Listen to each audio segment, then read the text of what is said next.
अस्सलाम वालेकुम रहमतुल्लाहि व बरकातुहू। कैसे हैं सब दोस्तों?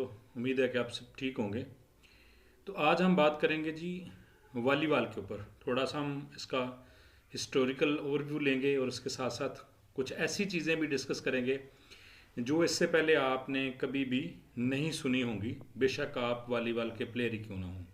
क्योंकि इसमें कुछ चीज़ें इसका वॉलीबॉल के लिए इंडोर की सूरत में स्पेस कितनी खाली होनी चाहिए, इसका टेम्परेचर कितना होना चाहिए, और ये सारी की सारी चीज़ें हम इस वीडियो के अंदर डिस्कस करेंगे।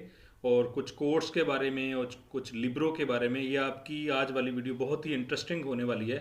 आई होप कि आप इसको बहुत इन्जॉय करेंगे और बहुत ही मालूमाती होगी आपके लिए अगर आप इस बार सारी वीडियो को सुनते हैं। तो चलते हैं जी। अगर हम बाल की बात करें तो बाल का सरकमफ्रेंस जो है वो 65 से 67 सेंटीमीटर होता है। वॉलीबॉल का सरकमफ्रेंस, उसका कुतर जिसको बोलते हैं। अगर हम इसकी वेट की बात करें तो ये 260 से 280 ग्राम तक होता है। और अगर हम इसके अंदर हवा का जो प्रेशर है उसकी बात करें तो वो 4.26 से लेकर 4.62 जो है पास्कल होता है। पास्कल जो है ये प्रेशर की इकाई है। ये वॉलीबॉल आपको नज़र आ रहा है, ये डिफरेंट 3 कलर्स के जो वॉलीबॉल इस्तेमाल हो सकते हैं। वाइट है और ये ब्लू है और ऑरेंज है।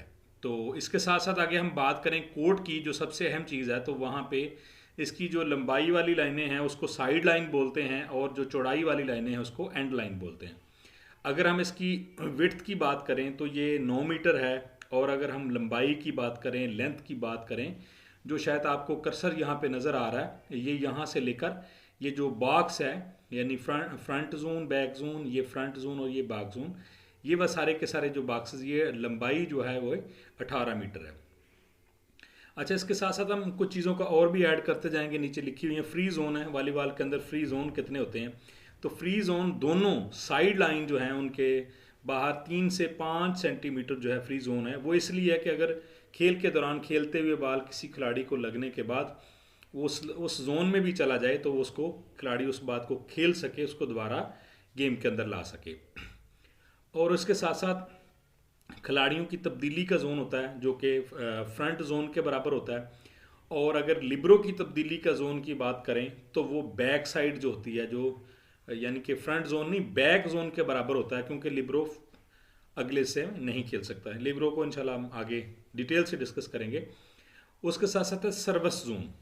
अब सर्विस जोन दोनों जो एंड लाइन है उनके पीछे 8 × 9 मीटर, यानी 9 मीटर तो उसकी चौड़ाई होगी, 8 मीटर तक पीछे जो हिस्सा होता है वहाँ से आप सर्विस कर सकते हैं।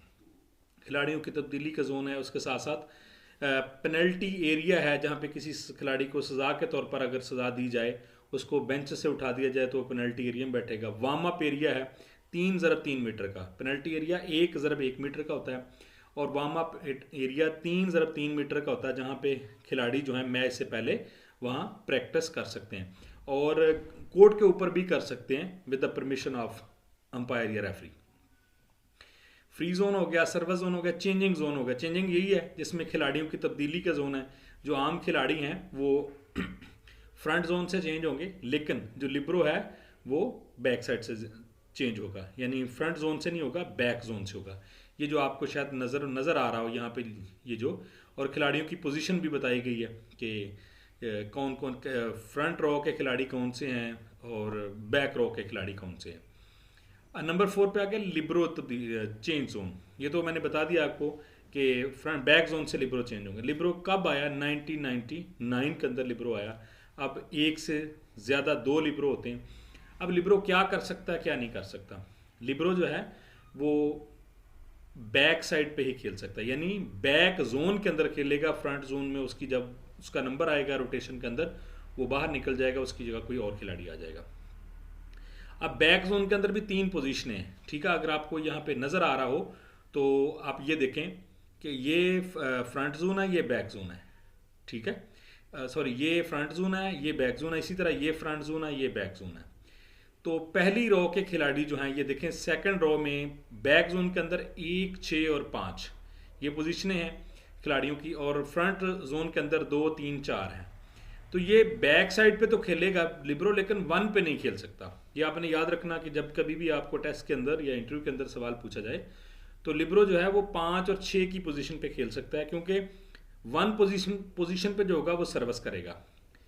तो लिबरो जो है ना तो सर्विस कर सकता है, ना वो स्पाइकिंग कर सकता है, ना वो सेटिंग कर सकता है। Libero is a defensive player, वो बैक जोन के अंदर ही खेलेगा, लेकिन 5 और 6 के, और जब 5 पे आगे जाने के बाद उसने 4 की पोजीशन पे जाना है रोटेशन में, तो फिर वो बाहर चला जाएगा, उसकी जगह पे कोई सब्स्टिट्यूट प्लेयर आ जाएगा। तो टोटल आगे जी 5वें नंबर पे प्लेयर, तो टोटल 12 प्लेयर होते हैं, जिनमें से 6 खेलते हैं और 6 मतबादल खिलाड़ी होते हैं जो टीम बेंचेस के ऊपर बैठे होते हैं, और वो भी रेफरी की जेर निगरानी होते हैं। ऐसा नहीं होता कि वहाँ पे बैठ के भी कोई फाउल कर सके या कोई इस तरह की बात कर सके। सेट R3, यानी सेट कितने होते हैं, तो नेशनल इंटरनेशनल सेट जो है ना बेस्ट ऑफ 5 होता है, लेकिन बाज़ का ऐसी वक़्त की किल्लत के पेश नज़र या कोई और भी ऐसी चीज़ हो जिसके ऊपर दोनों टीमें रजामंद हों, तो इसको बेस्ट ऑफ 3 भी किया जा सकता है। उसके बाद है 3 टच। अब बाल को नेट पार करने के लिए एक टीम जो है 3 दफ़ा टच कर सकती है, लेकिन इसमें याद रखना जो खिलाड़ी ब्लॉक करेगा और उसके बाद फिर वो डबल खेल सकता है, उसके फ़ौरन बाद भी खेल सकता है, वो टच काउंट नहीं होगा। उसके अलावा 3 होंगे, और वैसे भी कोई भी खिलाड़ी एक दफ़ा टच करने के बाद दोबारा नहीं खेल सकता जब तक कोई और नहीं खेले, लेकिन जो ब्लॉकिंग के लिए खिलाड़ी जाएगा वो ब्लॉक करने के बाद फिर से उसको खेल सकता है। अब टीम पॉइंट्स कितने होते हैं? टीम पॉइंट्स पहली जो 4 गेम्स हैं, अगर बेस्ट ऑफ 5 है तो पहली 4 गेम्स के पॉइंट 25 होंगे और लास्ट के जो हैं वो 15 होंगे। अब साइड चेंज की बात कर लें इसके साथ साथ, तो हर गेम के बाद साइड चेंज होगी, लेकिन लास्ट गेम में जैसे ही किसी टीम का स्कोर जो है वो 8 हो जाएगा तो फिर हम उसको साइड चेंज कर लेंगे। अब सर्विस फाउल क्या है? सर्विस के बहुत सारे फाउल हैं। अमूमन ये है कि फुट फॉल्ट, अगर आप एंड लाइन को आपने टच कर दिया सर्विस करते हुए, यानी बाल आपके हाथ में था, अगर आपने बाल को जिस तरह स्मैश सर्विस करते हैं जंप लगा के सर्विस कर दी, लेकिन आपका पाँव बाद में आके लाइन पे लगा या अंदर भी लगा, बाल आगे चले गई, तो ऐसी सूरत में फाउल नहीं है। अदरवाइज नेट को लग जाए, एंटीना 1.80 मीटर उसकी टोटल लंबाई होती है, 1 मीटर नेट के अंदर आ जाती है, और 8.80 मीटर जो है वो नेट से ऊपर होता है, उसके अंदर से जानी चाहिए सर्विस भी, और हर बाल जो आप खेलेंगे जो रैली है वो उसके अंदर से जाएगी तो कंसीडर होगी, अदरवाइज कंसीडर नहीं होगी। कैन नॉट कैरी रन, यानी बाल को पकड़ के आप भाग नहीं सकते, चल नहीं सकते, ना ही पकड़ सकते हैं, तो आपने बाल को खेलना है हाथ से। उसके बाद है can not touch the net, खेल के दौरान आप कभी भी नेट को टच नहीं कर सकते। 13 नंबर पे है टाइम आउट्स। टाइम आउट्स 2 तरह के हैं, एक जनरल टाइम आउट है और एक टेक्निकल टाइम आउट है। टेक्निकल टाइम आउट वो है जो जब जैसे ही किसी एक बर्तरी हासिल करने वाली टीम का स्कोर 8 हो जाएगा तो वो खुद लागू हो जाएगा, और जैसे ही किसी एक टीम का स्कोर 16 हो जाएगा तो वो लागू हो जाएगा। बाकी 2 टेक्निकल टाइम आउट हैं जो ऑन दी डिमांड आप इशारा करते हैं अंपायर को, टी के निशान से कैप्टन जो है वो इशारा करता है मैच रेफरी को ही, तो फिर वो उसको टाइम आउट देता है। जो जनरल टाइम आउट है उसका ड्यूरेशन जो है 30 सेकंड है, और जो टेक्निकल टाइम आउट है जो खुद तरीकाकार से लागू होता है उसका ड्यूरेशन 1 मिनट है, 60 सेकंड है। उसके बाद बात करें तो लाइट्स, कितनी रोशनी होनी चाहिए, ठीक है, तो ये 3000 से 15,000 लक्स तक जो रोशनी होनी चाहिए किसी भी मैच को जब आप इंडोर खेल रहे हो किसी जिम्नेजियम के अंदर।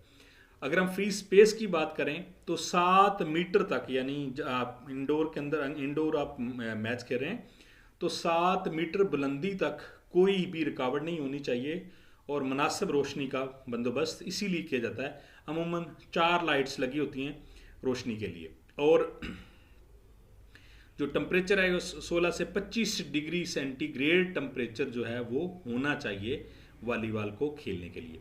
अगर हम थोड़ी सी हिस्ट्री की बात कर लें एंड के ऊपर, तो वॉलीबॉल को MG मॉर्गन ने 1895 में जो है ना इसको ईजाद किया, और इसका पहला नाम जो है वो मिंटोनेट था। इसके अलावा आपकी कोई भी क्यूरीज हो, आपकी सजेशंस हो इस हवाले से, तो आप कमेंट सेक्शन में बता सकते हैं। तब तक के लिए अल्लाह हाफिज़, अस्सलाम वालेकुम।